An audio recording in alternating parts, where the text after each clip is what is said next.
I decided to talk today about financial scams. And you might well ask, why would we want to talk about financial scams on a show that is titled The Atheist Experience? This doesn't obviously have anything to do with atheism. And you'd be right. I mean, I like financial scams, and sometimes I just treat this show as my own little soapbox, okay? But if I can make a stilted attempt to relate this to religion, this show is about more than atheism. It's about critical thinking in general. And one of the main reasons that we object to religion is because many people are morons. No offense to any of you. And people have a tendency to, just like Matt said, accept arguments without really thinking through the implications.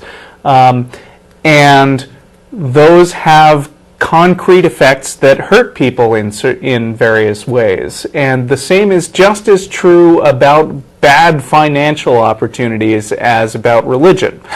And so I decided I felt like talking about this pet topic of mine, and I'm going to be covering 2 or 3 topics depending on how much time we have. I like to say that when I say financial scams, I don't necessarily mean that they're illegal. I started to, Matt and I almost got into an argument right before the show started about whether the lottery is a scam. And on one level, Matt was arguing that it's not a scam, which I'm sure I would agree with in the sense that I bet you were about to say, not only is it legal, but they're upfront about all the, about how much you pay, what the payoffs is, what the odds are. And they're not lying to anybody. This guy's a genius. I didn't utter those words, but I was getting ready to, and he knew what I was going to say.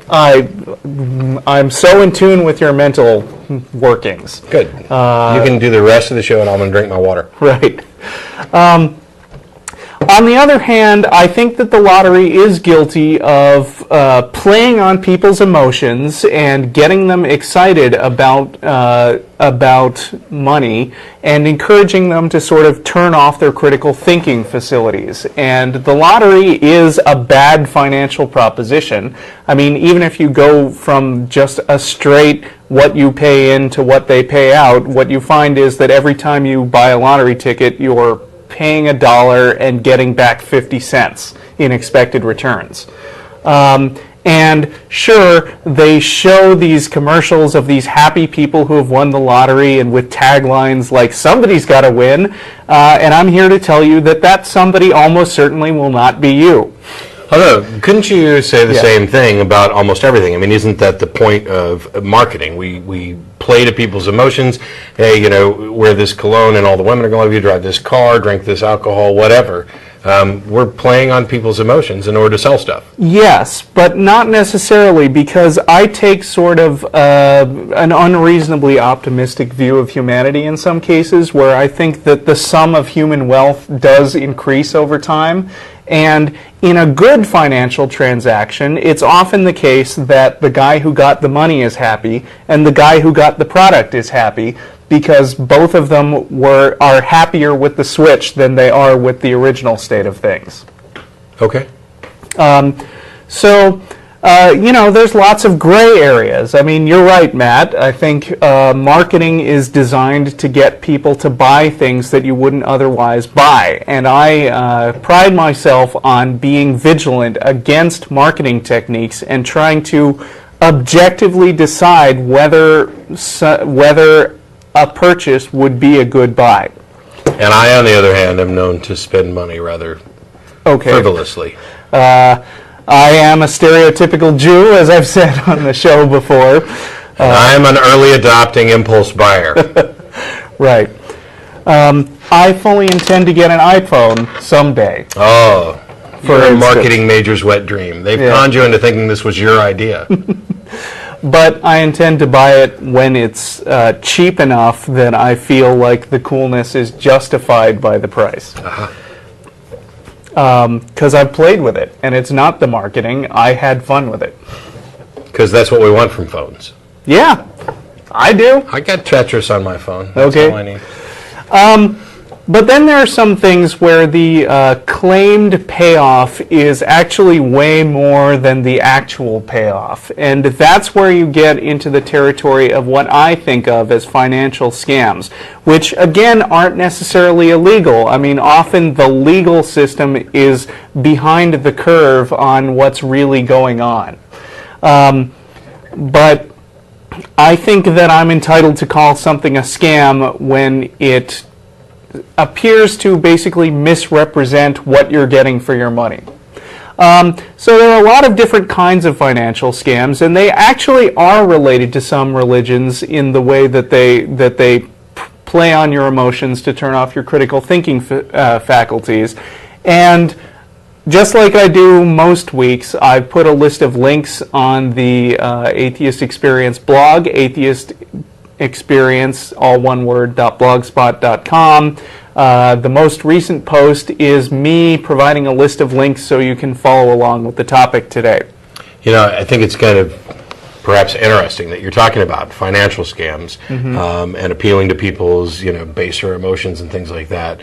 On the Sunday that many of our friends are returning to their homes from the Amazing Meeting 6 in Las Vegas, the capital of playing on people's emotions. Oh, yeah, absolutely. I mean, right. And yet, in talking about the lottery earlier, if you've got $1, you could pick almost any game in Vegas or any other casino, and your money would be better, I don't want to say invested, better blown playing one of those games than putting it towards the lottery. That's true, because Las Vegas payouts are something like 95% or something like that. Yeah, it's like it varies depending on the game. Right. Of course, if you play the lottery isn't designed to play over and over again. It's designed you play it about once a week. And what you'll find with a Vegas game is that if you pay a game with a 95% payout 100 times, you'll lose a lot more than half your money. Right. So, it's Las Vegas kind of plays on logistics as well.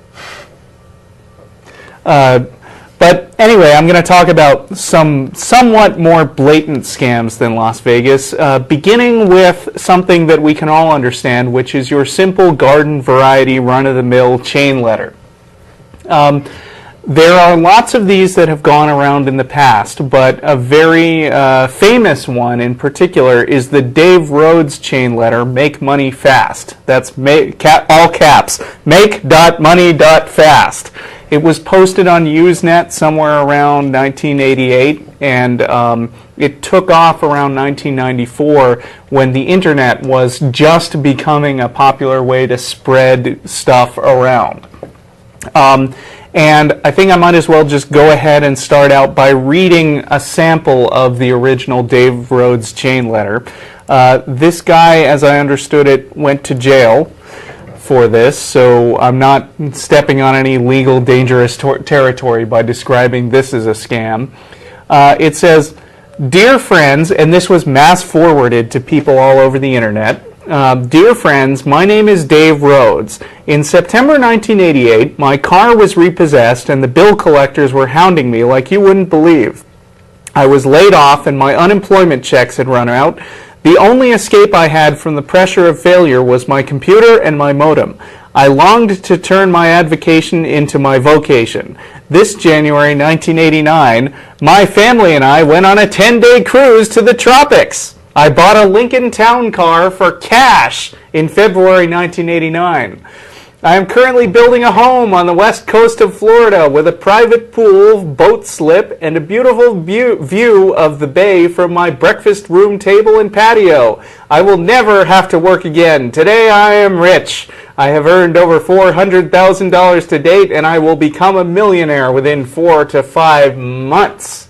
On October 1988, I received a letter in the mail telling me how I could earn $50,000 or more anytime I wanted. I was naturally very skeptical and threw the letter on my desk next to my computer." It goes on like that. Now, before we even get to what kind of scam he's pushing, you can quickly identify some typical tactics that are employed by both scammers and religions. You want to take a shot at it? Well, actually, somebody who's listened to the show wrote a book recently. I haven't finished it, and I didn't want to give any kind of review of it until I actually had finished it. His name's Bill Wilson, and the name of the book is How to Get Rich as a Televangelist or Faith Healer. And I've been enjoying it immensely. It's a fairly short book. I just haven't had a whole lot of time to grind through it. He touches on a lot of things like this, and I'll probably talk more about the book once I'm actually finished with it. This is common in chain letters, scams, religious things, especially for those kind of televangelists. You know, you have guys like Mike Warnke and stuff who invented an entirely fictitious past where he was in college and the high priest of some satanic church, and all of these things are going on. You know, Jesus, you know, helped save him from that lifestyle, and of course we find out later on it was a complete fabrication, start to finish. It was a lie, and he's not the only one. I mean, you hear these outrageous stories from people, but the big thing is that they're keying off of, hey, I had a whole lot of terrible things going on. My life was a wreck, and this turned it around for me. Right. And everybody can relate to that, because everybody has had, you know, except for, I'm sure, maybe even people who were born into wealth, have had moments where things aren't going particularly well. Right. But even if not, Crash Daddy's golf cart. Carts. But, you know, we can at least relate and empathize with people who have been in situations like that, where, you know, they not only scrape the bottom of the barrel, they've got a hand outside the barrel looking around to see what's going on. Right. And here's the thing that saved them. And yeah, and this guy employs what is one of my pet peeve religious tactics, which is, I used to be an atheist just like you. Yes, I was skeptical of this. Yes, he specifically says, oh yes, I was skeptical, but boy did it work for me. Yeah. And he never actually goes into really a good rational explanation of why he was mistaken to be skeptical in the first place. Instead, he just implies that, well, I finally started believing and let go of my skepticism, and look at me now, I'll be a millionaire in 4 to 5 months.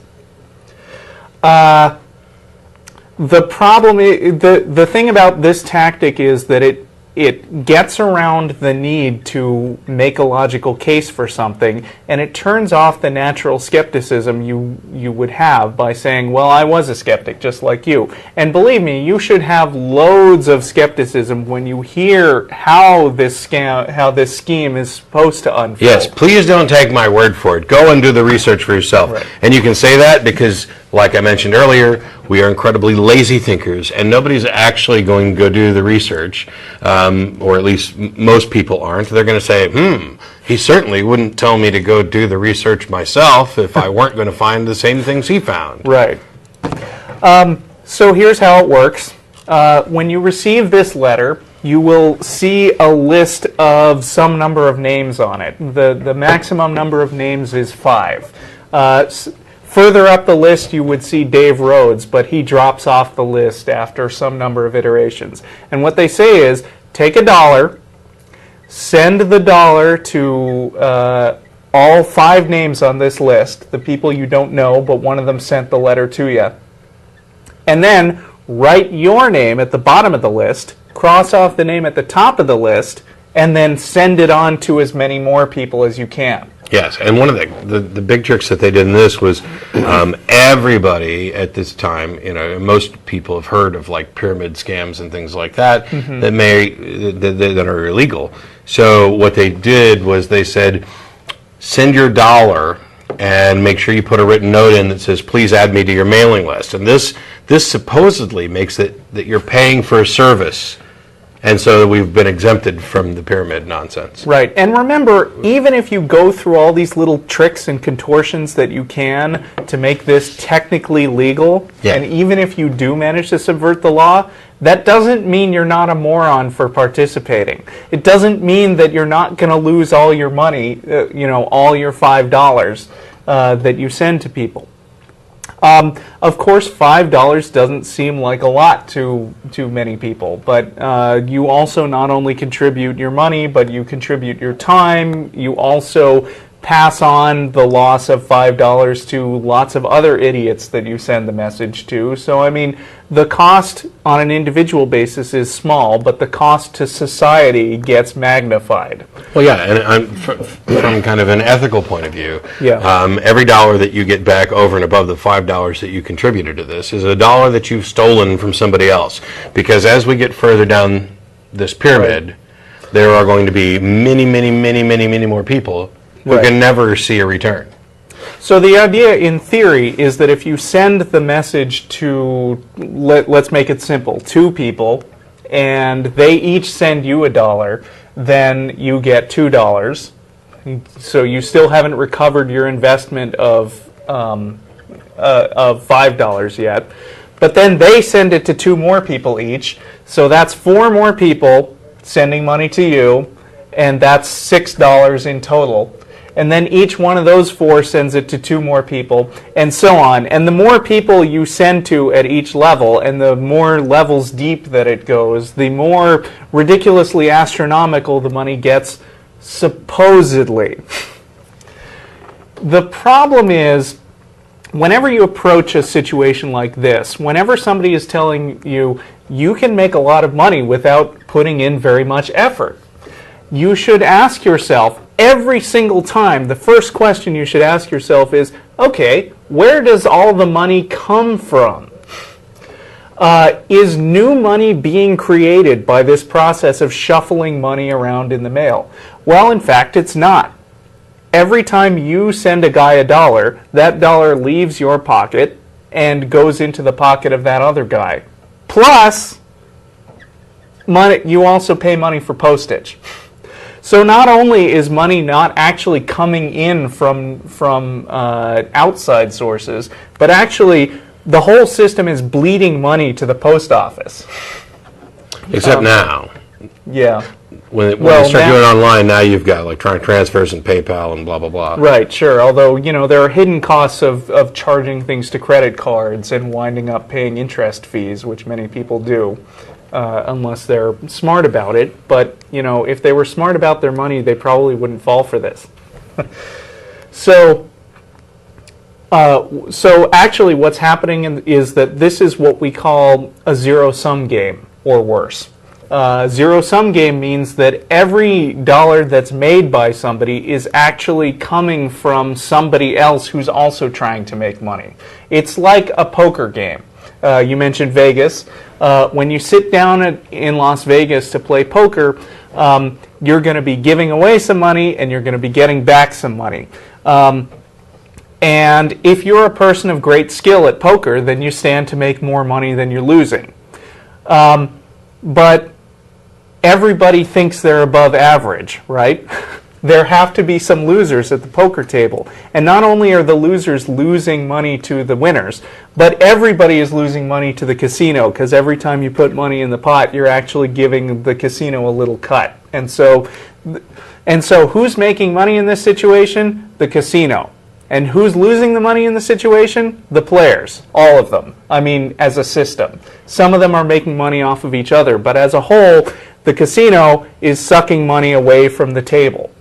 That's what's happening in the Dave Rhodes chain scam. Now, this, by great fortune, you might happen to be one of the ones who not only breaks even, but actually starts raking in a lot of money. But like Matt said, every dollar that you make is coming out of the vast majority of people who are wondering, hey, where's all the money that's supposed to be coming in the mail? And by the way, we're talking about a geometric progression in these things, and you very quickly get to the point where the number of potential people that you could mail this to exceeds the population of the planet. Right.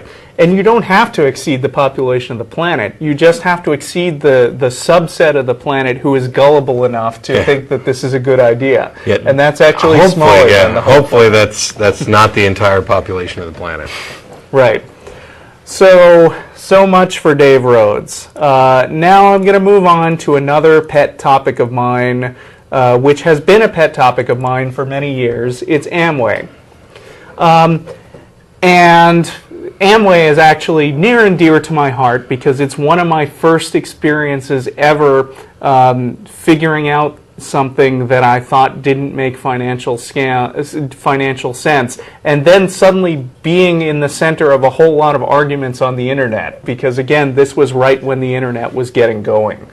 So I've always found Amway kind of fun. And Amway does have a reputation about being kind of litigious, so perhaps I should repeat my disclaimer that technically Amway is legal, and I'm not saying anything about that. I'm just saying that most of the people who get involved in Amway aren't making money at it. So what is Amway? Amway is, in the simplest form, an elaborate cover for a pyramid scheme. And a lot of financial shady dealings sort of come back to this same sort of structure, because superficially, if you don't understand math, it sounds like a really great model for making money. What Amway does is they'll hand you a list of they'll hand you a catalog with a list of products. They're products that you'll buy anyway, like soap and detergent, and then there's parts of the catalog that are devoted to stuff from other companies, so you can buy non-perishable foods and clothing through the Amway catalog. Amway also goes through by another name on the internet. It's called Quickstar. And they'll say, look at these fabulous products. I am selling these products to you from the catalog, and you should have an extra incentive as my friend to buy this stuff from me, because when you buy these products, I get a kickback from the company. I get a sales commission for getting you to buy this stuff. And look, you're going to buy these things anyway, and they're reasonably priced right here in the catalog, and so you should buy this stuff from me. Once you start becoming an enthusiastic Amway buyer, then they're going to start pitching you. Or they might start pitching you right away if they think you're the kind of person who wouldn't buy the stuff, but would instead looking for a good way to make money fast. So what they'll tell you is, okay, look, you should join this fantastic opportunity. You should go around selling these products to people, because you can be a salesman and make some money from your good friends who will happily help you get that commission, and you'll be doing people a service. Great. There's level 2 of Amway. Level 3 is where most people get at a certain point, when they say, hey, I'm going around trying to sell products to my friends, and frankly, I'm putting in so much work just selling to people that my returns, I'm making some money, but I'm getting way less than minimum wage on this. And considering how many products I'm buying for myself, which they still encourage, I'm actually losing money on the deal, although these are fabulous products. I love this catalog and everything. At that point, the guy who brought you into Amway, who is now technically known as your upline, will tell you, look, spending time and effort trying to sell products is great and all, but what you really need to do is start recruiting more people. Because when you recruit more people, they'll make the sales for you. And then not only will they get a cut, but you'll also get a fraction of their cut. And then if you bring in lots and lots of people, and they bring in lots and lots of people, then we're talking real money. And pretty soon you won't even have to sell products anymore. You'll just sit around collecting the cash. You got a number where I can contact these people? Because that sounds really good. I'm sure if you Google Amway in Austin, you will get about 50,000 hits of people who would love to take you on as their downline. Is there a safe word when you're the downline? And it's kind of interesting, if I can take a kind of a sidetrack, how much Amway actually gets wrapped up not only in religious style tactics, just like the Dave Rhodes chain letter. I mean, telling you to suspend your skepticism and listen to the great people who started making their money. But they also are directly involved to a large extent in religion and politics. Like in particular, one of the most interesting examples, in my opinion, is Dick DeVos, who is the son of Rich DeVos, the guy who founded, or was one of the founders of Amway. Dick DeVos is very rich from his dad's fortune. He ran for governor of, shoot, I can't remember, but he ran for governor of something. He's a huge contributor to the Republican Party, and in turn, his wife is the sister of Eric Prince, who runs Blackwater, which I've talked about in the past. And there's all kinds of stories about this up and down the Amway corporate structure. You'll find lots and lots of people who are very, very active in politics, almost all conservative, mostly religious. When you go to Amway meetings, you hear a lot of explicit religious talk. It's kind of like Alcoholics Anonymous, where, you know, ostensibly they're not a religious organization. You know, you can pick your own thing, but the individual presenters are free to say what they want, and nearly all of them are Christian. And for the most part, even people who join, even people who decide to become part of this pyramid, surprise, surprise, don't wind up making a lot of money either. And that's when the really interesting part starts, because, you know, okay, I wasn't making money by buying stuff from the catalog. I wasn't making very much money by buying stuff, by persuading other people to buy from me. Somehow I'm not buying, I'm not getting very much money by building a big downline like they said.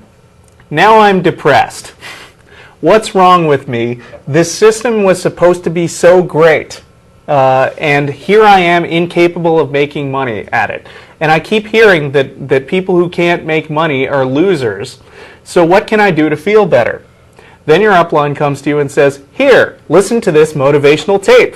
It's of a guy who's way up the chain from us, and he's very, very rich. And he will give you a pep talk that tells you, hang in there, don't be skeptical, keep doing what you're doing, because someday you're going to be very, very rich like me.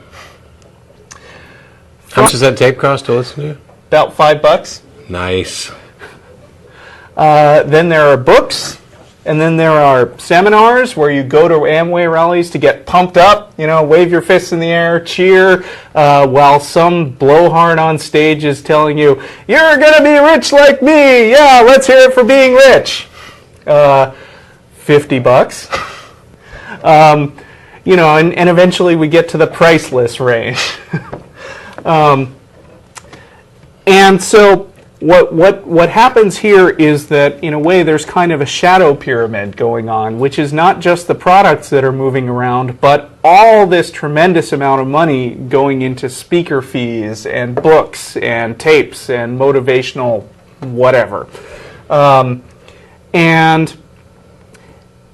Amway, I mean, you know, they're very direct about employing some tactics which some, I'm using weasel words here, some would describe as sort of cult-like. When you go to these meetings, you'll get into sort of, you know, jumping up and down and singing in unison and chanting stuff like, I'm going to be rich.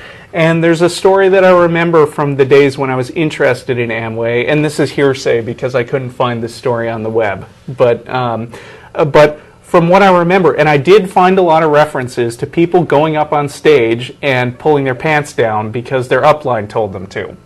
And this is like a trust exercise. The story that I read originally was kind of tame. It was some guy goes up on stage, this Amway big shot tells him, you know, now Rich, you know, I want you to drop your pants. And he does, and all the women in the audience gasp, and then he's got a swimsuit on underneath. And so then the big shot goes, you know, now Rich, when I called you this morning and told you to wear some swim trunks under your business suits, you didn't know why I was telling you that, right? I said, nope, no idea.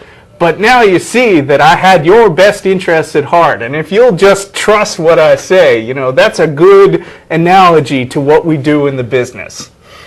Nice. Very nice. You want to pause for a second because we got